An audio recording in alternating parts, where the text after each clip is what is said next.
Let's talk about your own background. So you mentioned you're Singaporean. Were you born in Singapore? I am born in Singapore. Okay, and did you go to college and high school in Singapore? The thing about growing up in a small island like Singapore, David, is you get wanderlust at a very young age. It's a tropical paradise. It's a tiny island. I love it, but it's very small. So after high school and after national service, we have national service there. I went to the UK for college and then subsequently to here in the US for business school where I met my wife.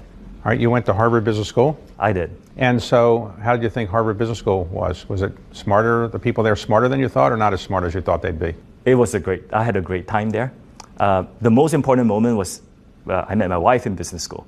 So to me, this is, it was a great 2 years. Okay, so you graduated from Harvard Business School in what year?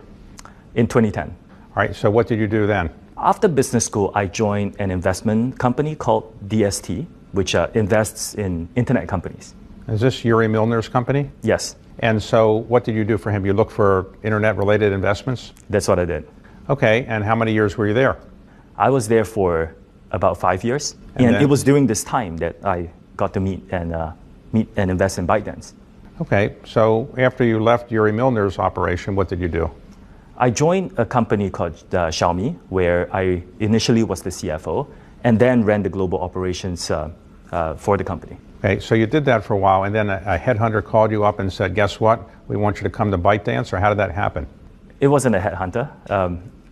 I've stayed very close to the folks at ByteDance because of my early relationship with them.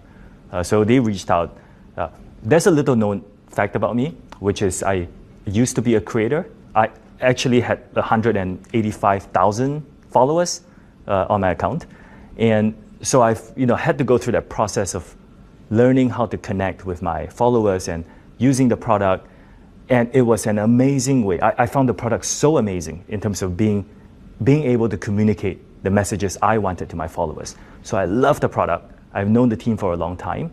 I think that the mission is something that I really, truly believe in. So when the opportunity opened up, it was very organic for me to You have 185,000 followers now? I did.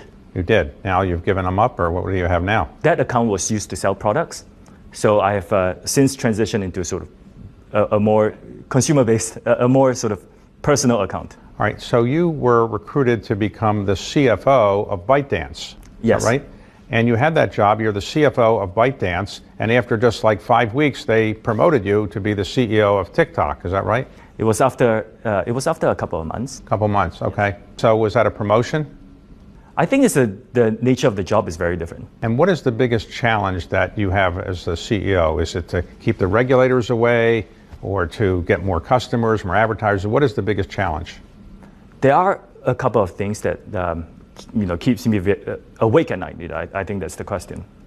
The opportunity that we have, I believe that we have something that's very unique. We pioneered this sort of short video format, and we have a very unique community today that has all these kind of raw, authentic content that people love.